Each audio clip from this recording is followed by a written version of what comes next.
holidays, young lady. Oh, thank you, Santa. Oh, Merry Christmas, good sir. And a Merry Christmas to you, Mr. Kringle. Might I call you Chris? I don't see why not. Say, can I let you in on a little Christmas secret? A Christmas secret? How very jolly. I'm gonna murder you with my bare hands, you useless sack of human garbage. You're a dead man.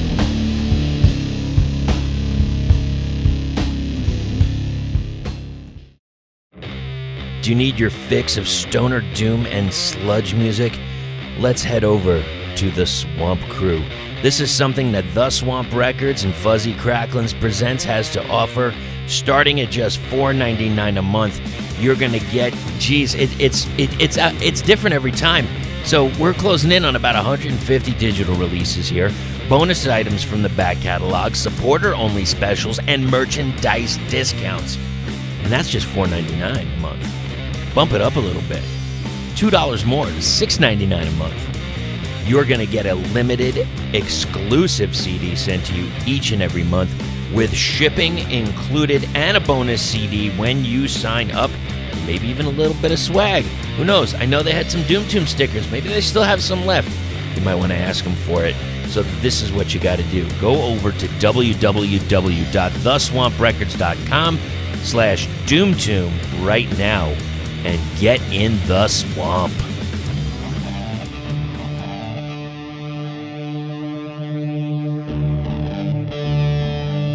Coming to you from the heart of the Sonoran Doom scene, this is the Doom Tomb Podcast, the podcast for all things stoner, doom, and sludge. My name is Chris. I am your host, and today we are going to Colorado Springs to be specific, by way of Texas. Now, if you have listened to the past few episodes, we had Jake from the band Burn Ritual, and he also had another project called Gypsy Bird, and Freddie played on that. So I go over to Bandcamp and I check out the band Son of Grey, and in October 17, they had a release, and I said, yo, man, maybe someday we'll grab an interview, we'll do something, we'll figure it out. And he says, hey, I'm working on this new record. You got to hear it, and let me know what you think. And I heard it, loved it. Said, yeah, let's get you on the podcast right now, man. And we had a great talk. So here it is right now. This is Freddie from the band Son of Grey. When you look back, it has always been man against man. Our future has been foretold. The need for hope decays, but we must carry on until our end of days, when the great fireball in the sky no longer gives light, no longer gives warmth, no longer gives life, no longer gives, well, for on that day, the sun shall be forever gray. I am on the phone with one of the members of Son of Grey. Fred, how are you doing today? I'm doing well, Chris. Thanks for having me on. Absolutely, man. Now, before we got on, you said something. There was somebody had a review of Son of Grey. Could you describe what they said? Yeah, me and my guitarist Ian were just talking about this. Fraser Jones, he did a recent review for us, but the first one he did from our EP 3 years ago, he called it Dystopian Doom of the Highest Order, and Ian really liked that, so I was joking or saying that I was going to put that in our bio now, because it does sound pretty cool. I think it's killer, man. I wish I came up with it. I don't know how those guys can keep writing and come up with these magical words time and time again for all these albums, but they're blessed with a gift for that, for sure. The Sauruses are good friends. Yes, they are. So let me know a little bit about Son of Grey. How'd y'all get together? Well, if I can take you back a minute, I first got into doom and stoner. I didn't know it was a genre. I didn't know it was a thing, I guess. I grew up in the 80s, loved my 80s metal and stuff, and then kind of fell out through the 90s, right after grunge kind of ended up, and just kind of drifted around playing in every band I could, but not metal or anything, and moved down to Texas. We were down there for a while, and I met up with Jake Lewis, and he was in a band called Scissor Jack, and so I started playing with him for a minute, and I was singing for his band, which was my first time into getting into vocals and working that side of things. And then that went into the can because Jake wanted to go heavier, and he started a band called King Earth. And I was told that was stoner metal, doom metal, and I was all on board. And the more I got into it and researched it, I saw that it was, a lot of bands that I've been listening to my whole life, like Sabbath and Frozen Conformity and bands like that. Sure. So I was like, oh, it's like I'm home. This is, I've always been here. I just didn't know it had basically a genre tag to it. And one of the turning points for me was we had a gig. Monolord was on their first U.S. tour, and they were coming through San Antonio with some good bands, Beastmaker, Trevor or William Church, yep, and a Sweat Lodge. And we played, I can't remember the name of the place, but it was in a theater, but it was in the basement. And again, this is my first show of this kind, and it was just everybody's in the parking lot in their battle vest and hanging out and having a good time. And it was such an experience. And the bands were amazing, especially Monolord. I mean, just as a three-piece, blew me away. We left, me and my wife left Texas shortly after that, and I was like, that was my goal, is I want a band that is as heavy and as loud as Monolord, but has the elements that I love of the 80s music and clean vocals and things of that nature. And it's been a 5-year trek till this point, and it's been hard. Yeah, absolutely. When you find your people, like you said, like I'm, nut and bolted. It's like you found your own, and you didn't know you were a part of it all along. I had no idea. Right. I have a very, very similar trajectory as yourself, and I can completely understand what you're saying as you're telling me about it. So, okay, so we got the EP, and now, a couple of years go by, we have this full release. Did you have any of for the new release, did you have any of that material back with the EP, and you just didn't know what to do with it yet, or? No, the EP was, again, me getting my feet wet into singing and just moving a band forward with, a vision in mind. And I got together before I even left Texas with Christopher Smith, and on Craigslist I met him. He was looking for a stoner doom band, so we started working a little bit before I left Texas, sending files back and forth. Then when I got here, we met up, hooked everything up, and got the EP done, and was very happy with that. In fact, Esben Williams, the drummer for Monolord, yep, he has his own recording and sound studio, so we sent it to him to do the mastering on that. And it was great, but it was just Chris and I weren't meant to be bandmates. Chris had visions for different styles of music and different ways he wanted to go, and that's where I was like, this is where I want to be and where I want to go. And it took almost like 2.5 years of going through all kinds of musicians, just trying to find the right mix. All right, man, I got you. So before we go, and I want to get into this music right away because, you sent it to me a while ago, and I've had time to digest it, and there's a couple of things that we got to talk about. Before we do, this whole thing with Jake, you talked about his previous projects, and then he did Burn Ritual. He's still doing it. Actually, yes. If I'm hoping to God I can edit down the interview that we did, because we were on the phone for 4 hours. He told me. And I was just like, dude, what the fuck? Like, how do we do, what is it? And it's just, when you click, you got stuff to talk about, and maybe a drink or two doesn't hurt, whatever. But, okay, so before we go into Son of Grey completely with this new release, how did you get to be on the Gypsy Bird release? Again, played with Jake on, sang for him in Scissor Jack. It's going back about 6 years, I guess. Right. And then played bass for him on King Earth, and we recorded the one song together. After I moved to Colorado, he sent me a whole bunch of other King Earth stuff that never got released that I played bass for, and it was killer stuff. And it was at that point then that he just wanted to kind of end King Earth and then go just a kind of darker way with Burn Ritual. And, and it was, I remember him sending me those 2 songs from his EP because he was, worried that, is it good? There's always that thing, especially when you're working by yourself. And it was amazing, you know, and I was just like, wow, I can't believe he just did all this. And, you know, he put it out there, and that was awesome. So it was, after that died down for a little bit, he, again, Jake's a writing machine. So he just decided he wanted to go a little softer route and a little more psychedelic route, and he came up with Gypsy Bird, and I was honored that he asked me to play bass on it, because Jake is more than able to do everything himself. So it was really cool that he thought of me in that way. So, and you know, from what I know is we're going to be doing the second album here shortly through the winter. So, ooh, I don't even know if he discussed that with me. Interesting. But it's cool. Please, but man, I love the dichotomy. I love the change, because, you know, I know Burn Ritual and like I said, King Earth and Scissor Jack, right? It was Scissor Jack. Yeah. And then he goes from there, and he sends me this thing for Gypsy Bird, and I'm like, okay, I'll take a listen. And I it was so off of what I was used to hearing from him. It was such a welcoming thing. And I think it's the same kind of like with Son of, you know, you get to do this thing with Gypsy Bird, and now you get to do this thing with Son of Grey, and, you know, and continue it.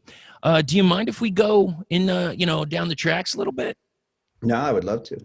All right, let me just get these on here so I can see what the hell.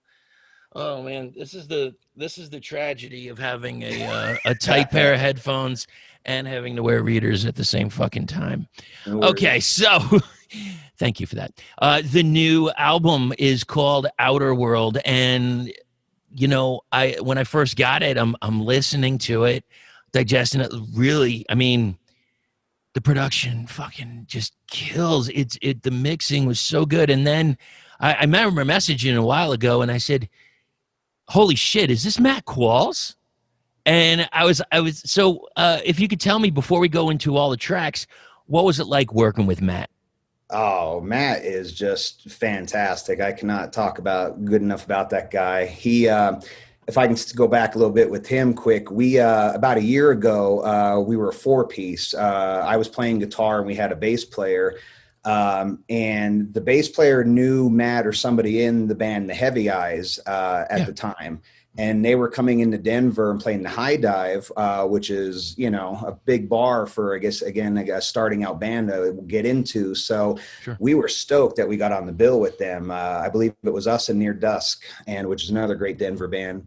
And we got to meet Matt and the guys, and they were just super great guys, man. And you know, I have to admit, I didn't know of the Heavy Eyes before that. And I started listening to their music when we got the gig, and was just so impressed with the quality of the music and the sound and everything, and a very Queens of the Stone Age, I feel, kind of sound.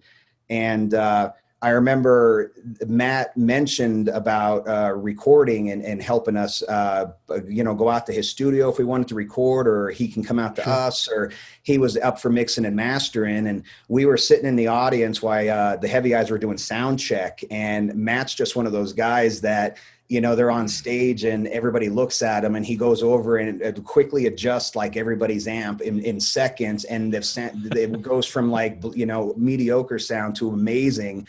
And it was just like the whole band, we just looked at each other like, all right, we're sold. Like he obviously knows what he's doing and how to make things sound good. Absolutely, he does. Like, yeah, you know, even some bands out here in Arizona, I'm like, you know, maybe check him out, you know, and I know we talked off mic about it. I really have to get like a solid interview with him and just go down the list. He gave me a list of some other people that he's been working on, and I don't know, man. Like I said, it's almost like, you know, from listening to the last Heavy Eyes record and listening to Son of Grey, it's like you could tell that it's almost like his quality. You know, it's hard to describe. It doesn't take anything away from anybody, but it's just like, I don't know, it just sounds gorgeous. And if you don't mind, I'd like to start off with going into Dark Souls. So we got this epic, actually the whole album sounds pretty fucking epic, but epic, heavy, slow, grinding, even pulverizing. What can you tell me about Dark Souls? Dark Souls was one of the very first tunes when me and Jim, the drummer, got together, and we had a different guitarist at the time we were playing with, and it was one of the first tunes that kind of came about. and one that just never got dropped. And it's gone through a lot of changes and this and that, but it was always called Dark Souls. And very simply, I'm a huge Dark Souls video game guy. And, all right, I don't know. Okay, this is one I don't know of. So give me a little background of the Dark Soul game. Dark Souls is a game. It's on all the platforms, but it's punishing, and it's basically a medieval knights, dragons, and by punishing I mean it's very hard. Like, you know, their whole slogan is like "you will die" all the time, kind of thing. And I first got involved with them. I was an editor in LA for a while, and a game trailer editor, and Demon Souls came out, which was their first game, and I got to edit that, and just seeing all that amazing artwork and all these dragons and stuff, and I just, you know, so it's probably been 10 years now, and I'm just like, I'm sold on it. Now pardon me for my ignorance, is Dark Souls on a specific, are they all across, like PlayStation? Yeah, it's on Xbox and PS5 or PS4 and all that, so. And you do play it? Yeah, all the time. All right, so what do you play it on? I play it on the PS4. All right, now, for a quick second, if you have the choice, because I know PS5 is coming out, is that something that you're looking forward to? Do you think you'll ever go over to Xbox territory? I was both for a while. I mean, before the kids came, you know, I had all the systems, and then as you know, I got older and with the kids and stuff, I only have time to play a little bit now and again, and PlayStation just wins for me, hands down. You know, I went through like 3 Xbox 60s because they kept dying on me. So, you know, PS5 looks tasty. Yeah, it does. I've actually thought of going down and grabbing one. I'm just not sure. I got to see what the games are. I'm not a fan of the first person, you know, kind of shooter games. Yeah. I don't know. I like different things. A lot of racing stuff. But you know what? And this is so stupid. So I pay $100 to get a game console, and yet I just like, can you have Mr. Do on here? Can you put Dig Dug on it? It's like I still want to go back to those. Oh, of course, man. And you know, whatever, man. It's either way. All right, so. So anyway, yeah, it's basically about the video game, and in the video game there is a person called the Firekeeper, which is a woman that you go to that kind of helps you upgrade and level and stuff. And the song is basically told from her point of view, you know. Gotcha. Yeah, perfect, man. Okay, so we're going into the next track, which this is one of those things that that kind of solidified me on that Qualls mixing A Jar of Leeches. There's that. It's definitely a song that prowls to me. I don't know why that word comes across to me, but also the sound of the drumstick. Like there's a specific little. I love those little minute sounds. What can you tell me about Jar of Leeches? Yeah, I love the song. Again, it was one of those that went through a lot of changes.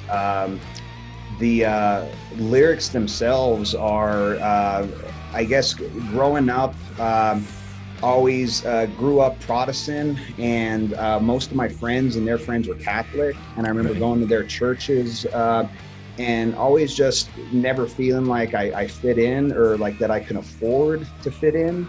And the older I got, I guess the more that sunk in, like I can't afford your God kind of thing. I can't afford to go to your churches and that kind of feeling, you know, and that's where that stems from, I guess. That's really interesting. What is it? Was it the tithing, or was it? Yeah, I mean, because I grew up no money, yeah. kind of thing, you know, and it was that way for a long time, and it's just so I always just, you know, felt looked down upon in that way, and that's where that line comes in, you know, that, you know, be careful what you crave for. I've been crushed by heaven's ceiling. It's, you know, because it's overflowing up there with all these good saints and good people, you know, kind of thing. So yeah, man, that's interesting. Wow, you know what? Yeah, I guess, yeah, crushed by heaven's ceiling. At the time, I didn't catch that, but yeah, all right, brother. That's interesting. So, okay, so we're going to move forward to Lucifer Smiled.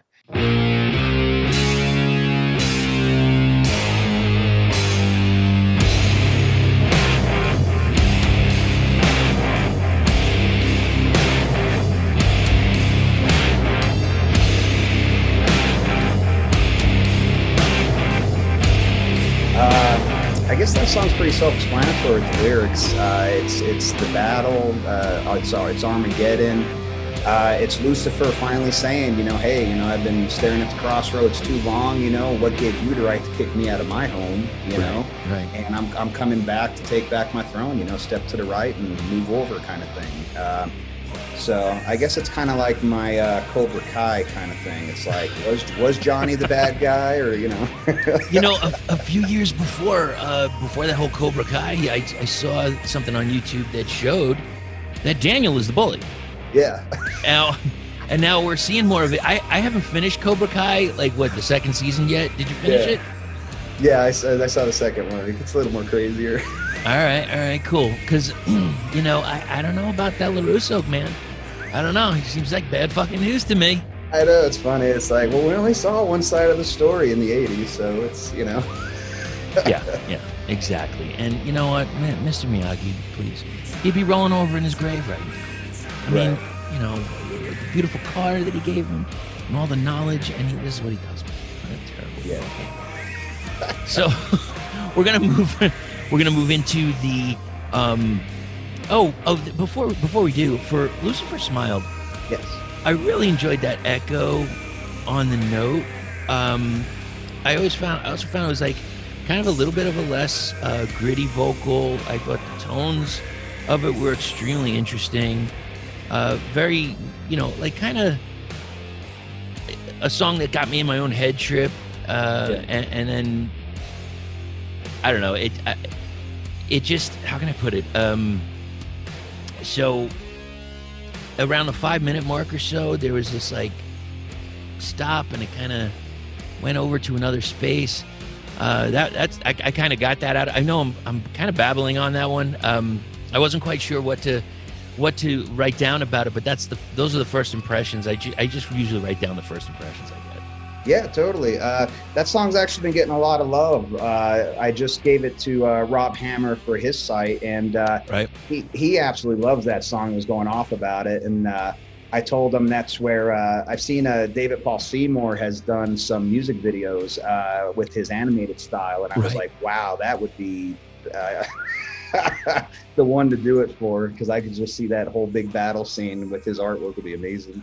Hell yeah, I could see that a lot in the Doom category, and especially David Paul Seymour. I mean, come on, he's like synonymous with it by now. Yeah. So, Outer World, we've got this narration, and kind of again like a little bit of a spacey vocal. What can you tell me about Outer World?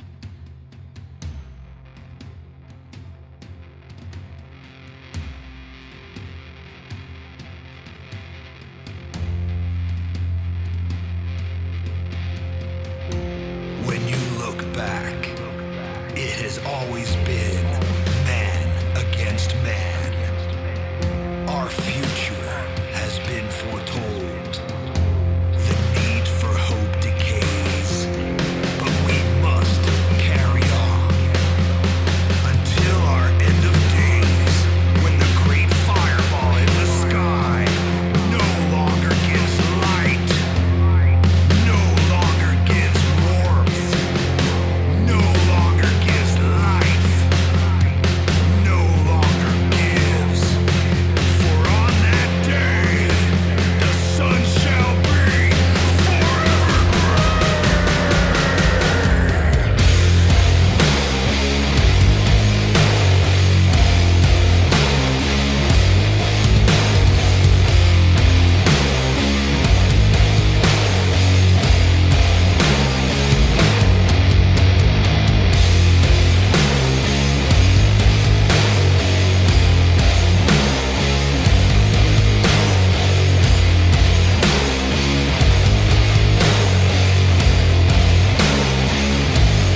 was partly written by our old bass player, Josh Lafferty, and these lyrics were to a different song.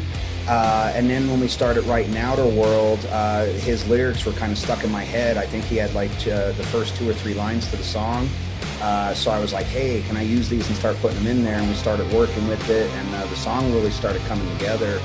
And it was funny because Josh didn't really have a good vision for what he was going for. He was just talking about it was like an Eater of Worlds kind of thing. But when I played it for my sci-fi buddy, Oliver Scott, he's the guy who did the visualizer, he said, he goes, oh my God, he goes, I thought it was a Dune song. He goes, because if you read the book, he goes, they talk about I am the voice of the outer world and all that. And so I was just like, oh man, I totally catch back up on that. So I was like, okay, that's our Dune song. So When have you seen as to when that's coming out? the new one, no, but I'm looking forward to it. Looks good. Yeah, I'll give it another shot. You know, I remember seeing it, a long time ago, and I'm ready for an upgrade. I'm ready for a reboot to see what happens with it. Look, it's been longer than other reboots, than any of the superhero franchises. Yeah, after a while, man, but I think I never thought I'd get tired of superheroes or zombies, and here we are. So.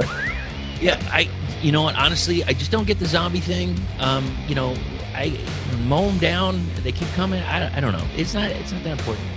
But but Dune, yes, and the superheroes, as long as it's something decent, like the Avengers stuff was killer.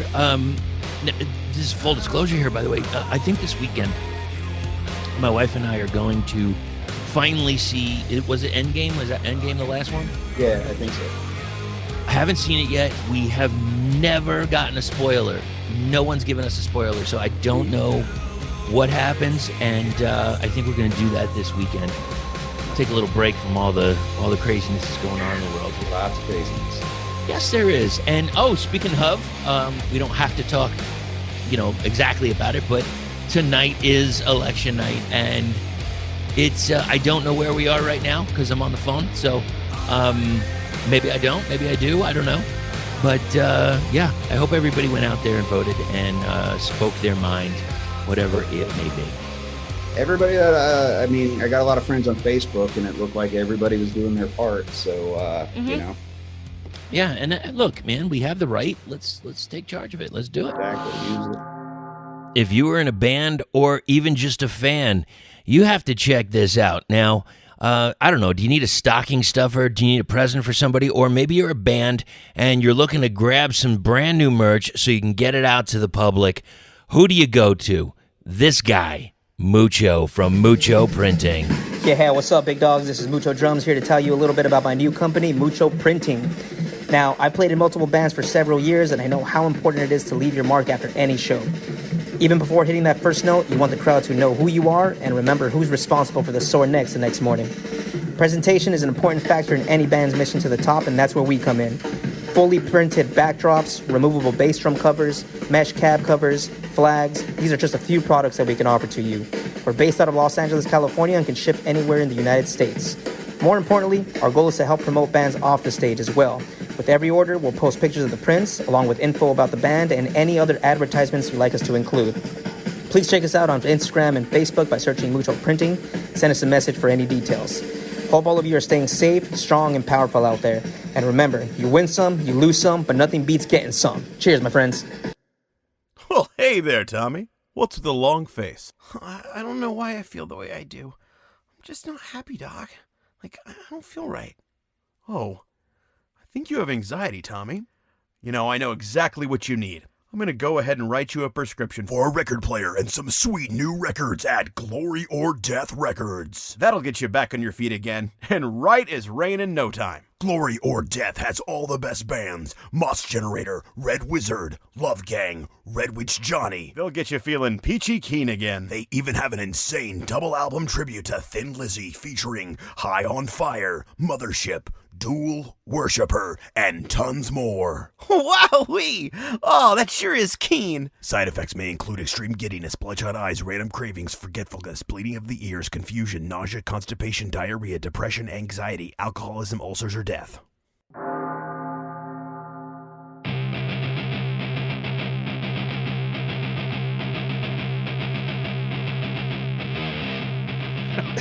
Silent Screams, big, lush, rich. I got that thick bass going. What can you tell me about it? Love Children of the Grave from Black Sabbath, and I always wanted to, use that kind of, because I mean, that's just fantastic. So that's where the kind of riff started from, was trying to work with something in that vein. And I'm a big, I love Twilight Zone, Outer Limits, so all that kind of stuff, the Dark Side, Tales from the Dark Side and all that. Sure. Reading it, watching it, whatever. So Silent Screams is kind of my story about the guy getting buried.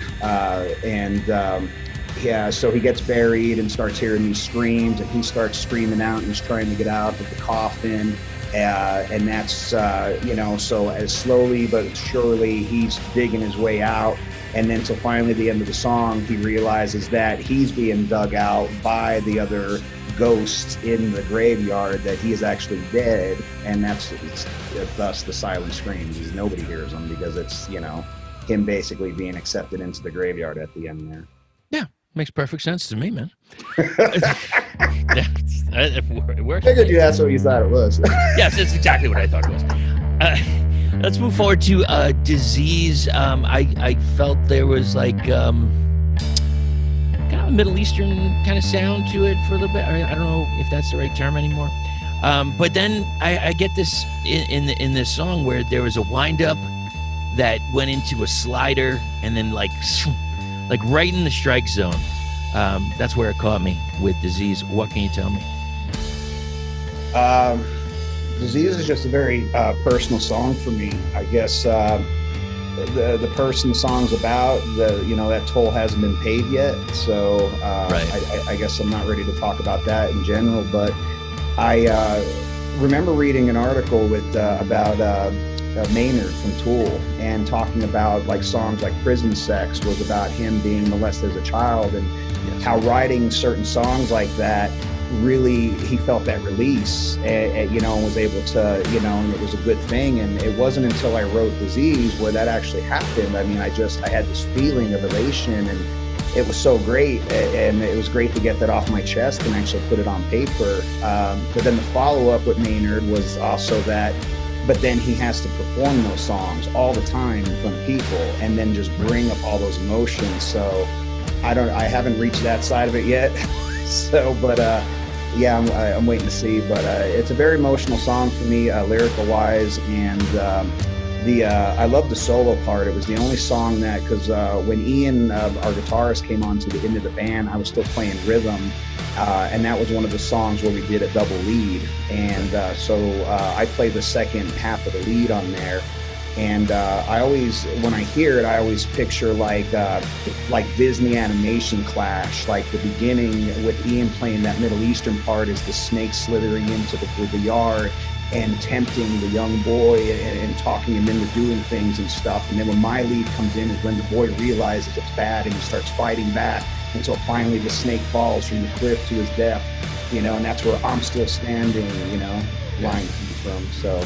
Well, in reading lyrics and hearing the music, it's like, I can't, it's weird. I would come from a side of positivity. Like each time I sing that song, each time I perform it live, I just get stronger and stronger, at beating the issue.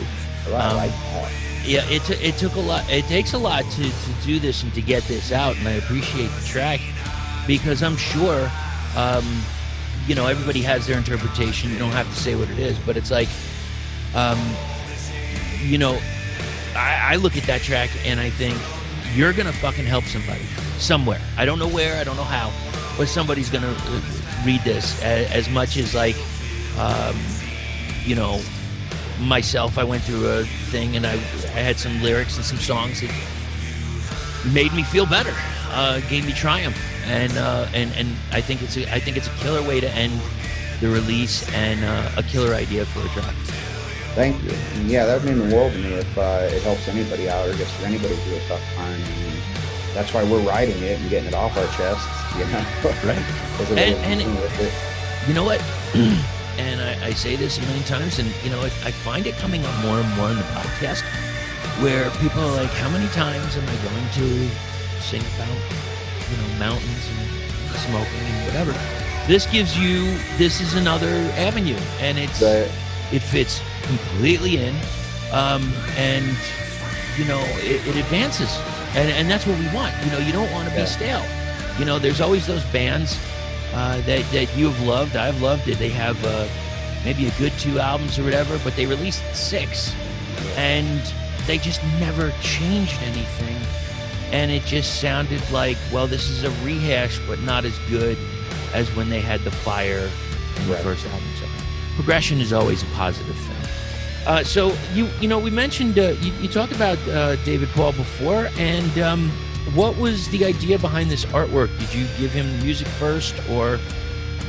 I hit David Paul up early. We started recording the album in 2019 in the fall, and I hit David up in probably March of the following year. We were still in recording, getting that done, and I was still taking vocal lessons and didn't even know if the album was going to get done at that point. So, but I was like, man, I've been seeing David's work for the past 5 years that, I've been following the Doom scene and just loved his style and everything. And it really reminded me of heavy metal, the style, the comic book and the movie. Right. And so I just I hit him up and for a custom work and sent him. We from the EP we had this the scavenger kind of guy with his mask and stuff, and then we had some music videos we did for that where I built the mask. And when we were talking about artwork for the next album, that's where Ian was really fighting for the mask. He said it's a very distinct, and I think we have something there. And I was all for it because growing up with Iron Maiden with Eddie and stuff like that, it was and then Megadeth with Big Rattlehead. I was huge into having an icon if it could work and not be silly. And anyway, we sent David some sketches and pictures that we had of the thing and told him, to do what you want to do, and give it what. And that's what we told him, even the outfit, like we just want the mask to kind of resemble what we have, but everything else is up to you. So you have this mask? Yeah. All right. Okay, so I see you looking. Does that mean that it's nearby? Yeah, but then if I stand up, you're going to see my underwear. And Oh, that's fine. Never mind. All right. It's okay. It's fine. Stay right where you are, Fred. It's okay. But I guess the big question, like when we get back to touring and stuff, and if you go outside of Colorado, or if you're doing shows around there. If we can't, if we're going back to touring, we're definitely getting out of state. So, will you be having the mask at the merch booth? Not at the merch booth, but the mask will be making debuts at the shows, yes. Ooh, I like this. I don't know where they're going to be, but they'll be coming up soon. I like that. Awesome. All right, so you got some work from David Paul. You also got some work from Steven Yoyada for the T-shirt. What was the concept here? And I think you got it on right now. Yeah, dude. Yeah, and I know people talk shit about don't wear your own merch, but I'm like, if I die today, I'd rather die in a comfortable shirt with my logo on it. Fuck yeah, dude. And you're in your house. Come on, please. Exactly. So, yeah. But that's, so I wanted to throw a shout out to Stephanie and Joe Klein. They're from Tucson, and they're fans of ours. And they hit me up a couple weeks ago, about a month or two ago, and we're just saying that they spend a lot of time going and touring and supporting bands and doing this and that. And then since COVID hit, they haven't been able to leave the house, so they wanted to help some people out, and they wanted to get us T-shirts made. And right. I was like, holy cow, because I just got done researching T-shirts and how much it costs just to get 100 made. And I was like, I don't know if she knows what she's talking about. And she immediately came back with all the sizes and prices and don't buy the cheap T-shirts, she's telling me. Yep, so, don't cheap out. Yeah, so I was like, wow, she knows what she's talking about. So it was just wonderful. It was such a blessing, and at such a good time too, because again, money was tight, trying to get the CD and everything out. So it was just great. And that's where I told her that David Paul artwork was way too colorful for a t-shirt. That's why we had another one done with the line art. Right. And I've been wanting to work with Steve Yoyada for a while. And that's where I was like, oh man, let me hit him up. And same thing. I sent him the same pictures that we sent David Paul and said, you know, give us a design. And he threw this out there. And I was like, wow, to me, it has like a late 70s power to it. It reminds me of the Inquisitor, the gold face guy from Ming the Merciless, from Flash Gordon kind of thing. So I was just like, I think it's so powerful and awesome looking. So anyway, it was just awesome to get to work with David Paul and Yoyada at the same time on one album and stuff. It was truly a blessing. Yeah, I mean, it's so funny how it like collides, because like we did this Planet Mammoth thing in Arizona, and the backdrop was a DPS piece, and I think I saw that. Yeah, well, yeah, hey man, I could send you a t-shirt. And then on top of that, we had a Yoyada print, and then another print on top of that done.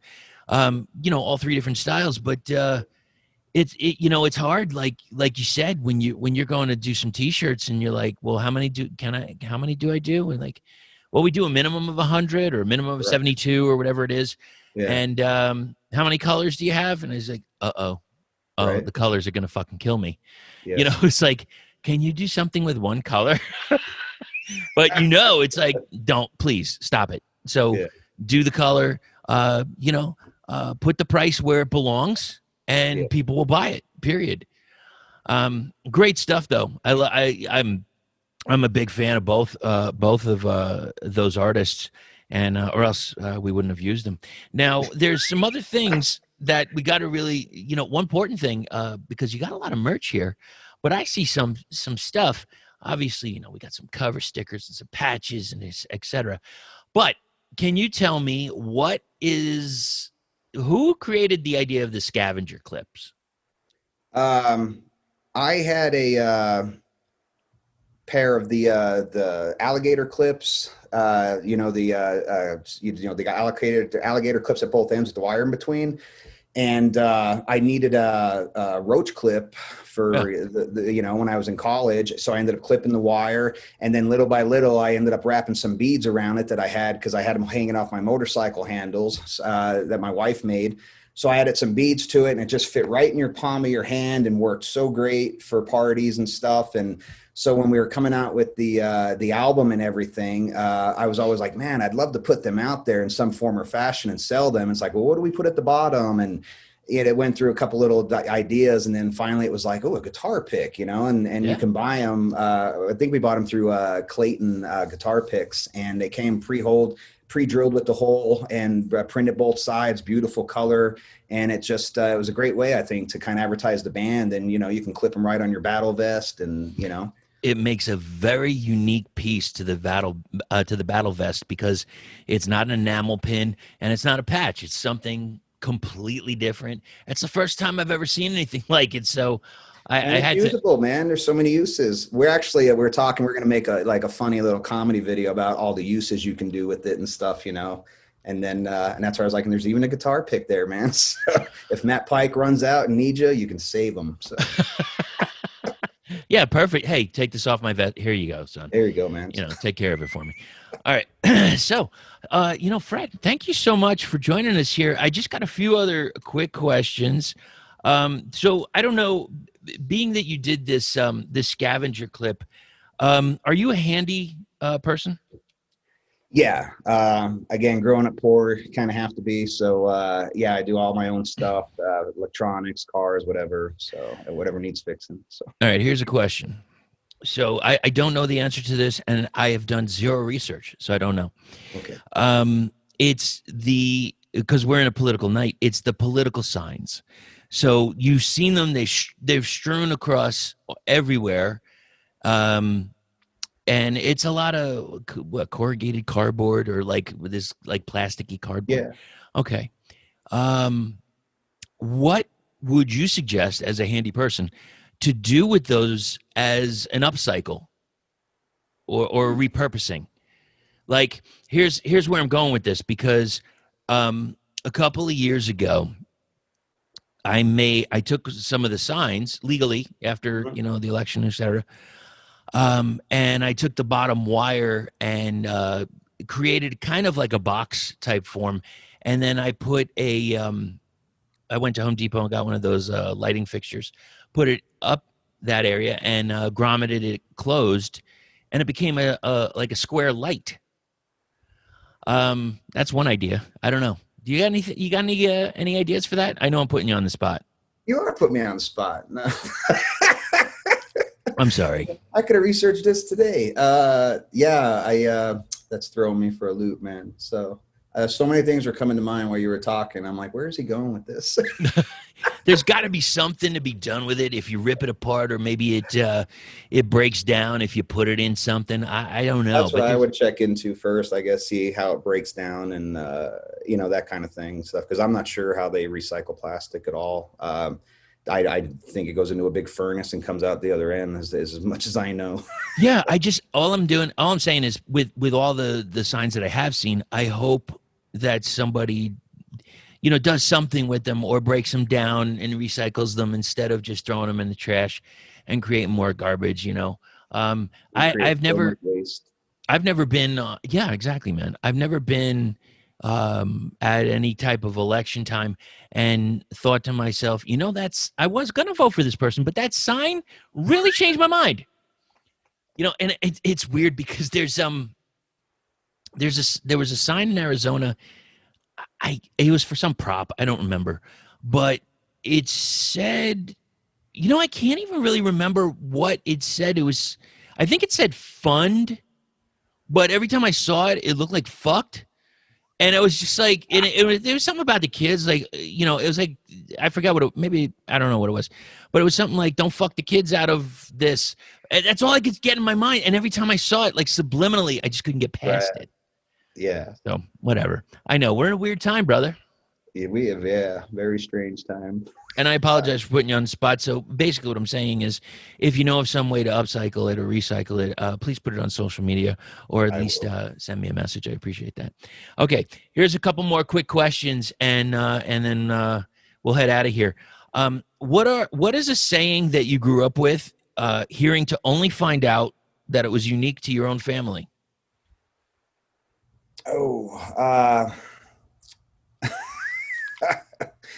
My family was Polish, so one word that I know is that I always use for the kids that I guess I forgot about until we had kids was dupa, which is, your ass. Yeah. It's just always, saying about, fall on your duper or whatever. And then my sister and I were just laughing recently because we're having memories about my pap, and his saying used to always be that if somebody was having a bad day or whatever, that they got a case of the ass. So that's a good one, dude. I gotta keep that. Oh man, thank you. He's got a case of the ass. So I love it, man. That sounds awesome. Let's see what else we got here. I asked this on a previous podcast. Maybe this is something you have kid or children? Kids too, a little girl 3 and a boy 6. Okay, so we have some years, and you have years to prepare for this. And maybe this is going to go back to when you were younger. What is one thing that every high school senior should know? First thing that comes to me is just being able to be a responsible adult, which to me means, again, too, is not only acting properly, but also knowing how to do things like, change a tire on your car or, certain things like that, and not being as handicapped as I feel most kids are nowadays. All right. Suddenly you wake up in the 1950s. What do you do? Knowing what I know now? Mm-hmm. Oh, fuck. I'm getting a guitar and starting heavy metal doom, man, before Sabbath. Oh yeah. Hey man, please. Yeah. Get it. But not only do that before Sabbath, do it before Blue Cheer, Right. Maybe even beat out the Beatles if you can. Yeah. Right. So that'd be a great fucking idea. Maybe, so let's go outside the box for a second, because what you could do is you could find a young Little Richard, mm-hmm. or I want to say Jerry Lee Lewis, but fucking creep. So Yeah. we'll go with less of a creep, maybe. I don't know. So little Richard, so you find him and you create like maybe Doom Wop of sorts. That would be cool. That would be fucking cool. All right, Fred. Thanks for letting me fuck around with you, man. Because I know these questions are kind of strange. I honestly, full disclosure, I wrote them out. I had mentioned them in a previous podcast, but I don't know. They're kind of funky, and I think I'm going to start sending them to people. Just give them some time to soak them in. Yeah. Back to the question. One of the greatest things I ever heard, which was in the past 10 years for me, was to be a good person and do good things. And Yes. I try to live every day like that, and then teach my kids that. Because again, as long as you're doing that, that's all you could ask of anybody else. You know what?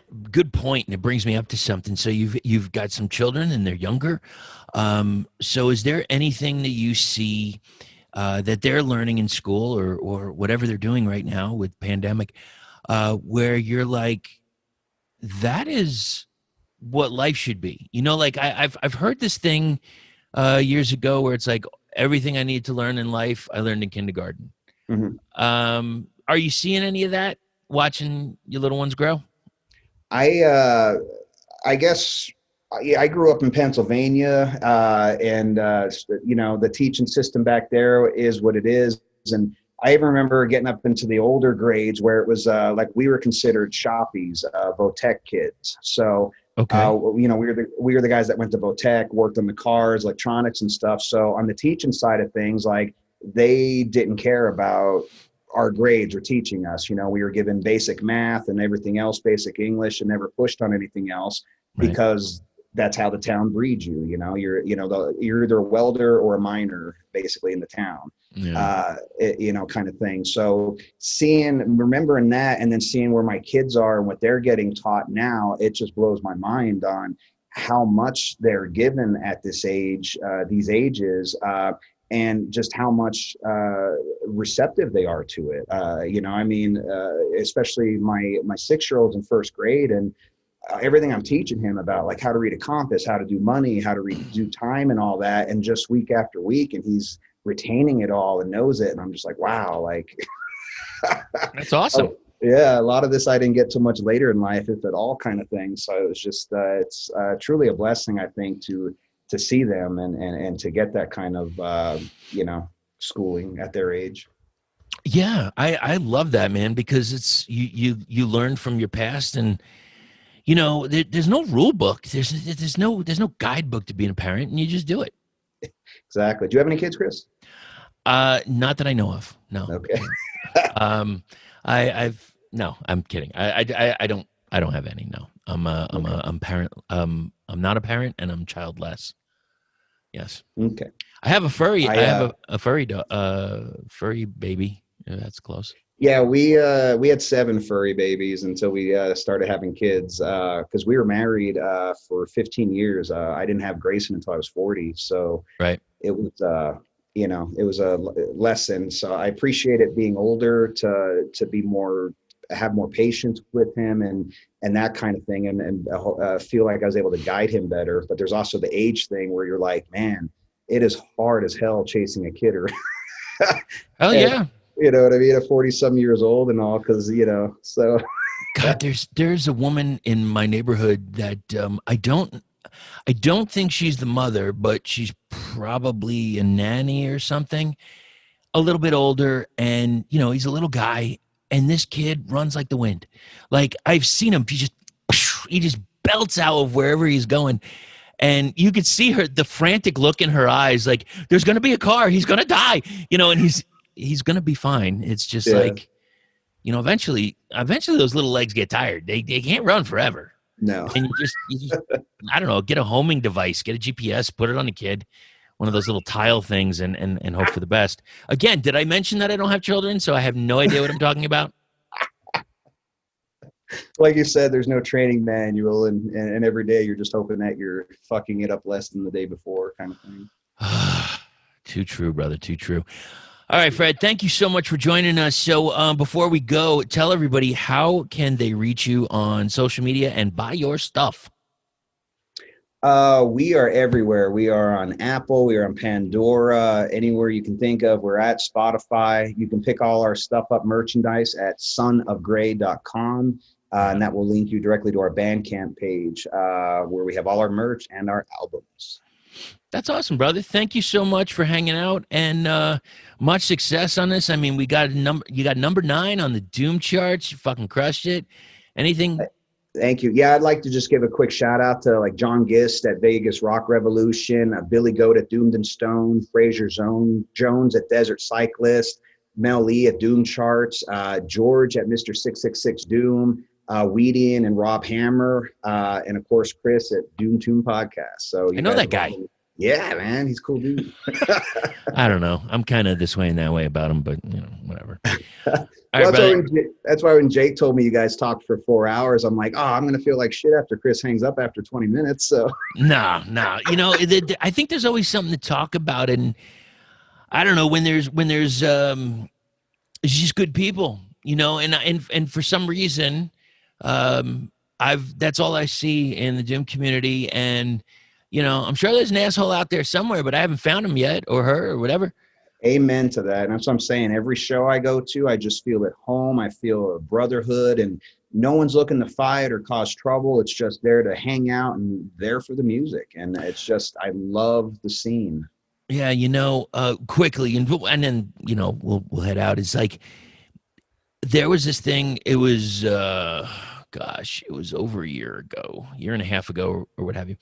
And it was a bunch of the bands of the genre, and they were at one place, and we had quick turnaround times, Yeah. So the one thing that I thought was the most generous and the most of the community was somebody finished, and everybody knew like what to grab and how to grab it, and the stage was empty in under 5 minutes. And it's like, this is like a moving company. I've never seen anything so fast. And I was like, yes, this is camaraderie. This is, we're in it together, and we know what we are. We're part of the heavy underground, and we're as solid as we're going to be. It is. It's an awesome scene. It's grown so much in the past 5 years since I've, been into it, and found out it was a genre. And I'm proud to be here. I'm proud to be on the Doom charts right now, and everybody I'm meeting, especially people like you along the way. And it's just, it's a beautiful thing, man. So I'm hoping to get another 10, 20 years out of it. So. Hell yeah. Well, congrats on the release. It is killer. Thanks, brother. Huge shout out to Son of Grey, Matt Qualls, and everybody that helped along with the project. Thank you so much, Fred. And we'll talk to you sometime soon. Thank you, Chris. Take care, brother. Bye-bye. Thanks to Fred for giving us his time. The band is Son of Grey. The album is Outer World. Head over to Bandcamp, like I said. Links are in the show notes. And let's hear a track off that. It's track number 3. It's Lucifer Smiled.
Thank you, everybody, for hanging out towards the end.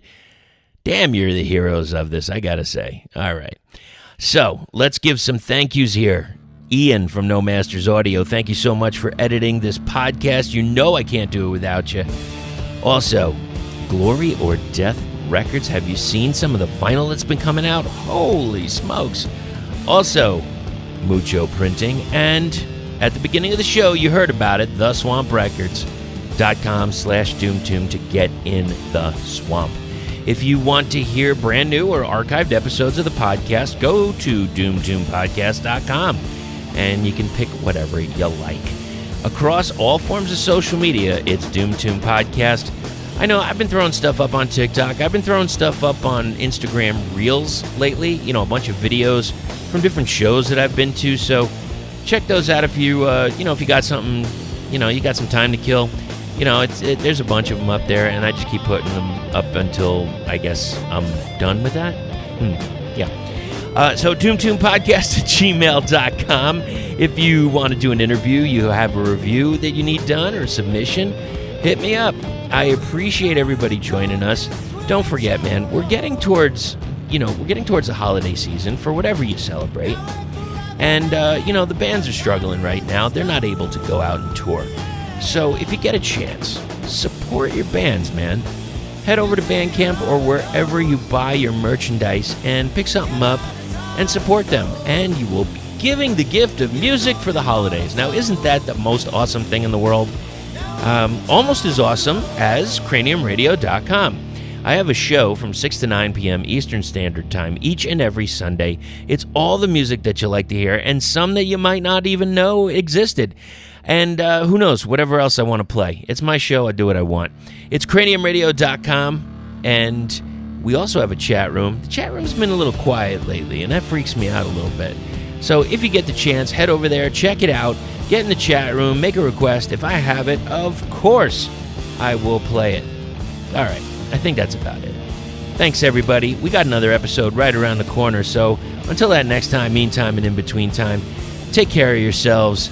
Stay healthy, stay happy, and above all, stay heavy.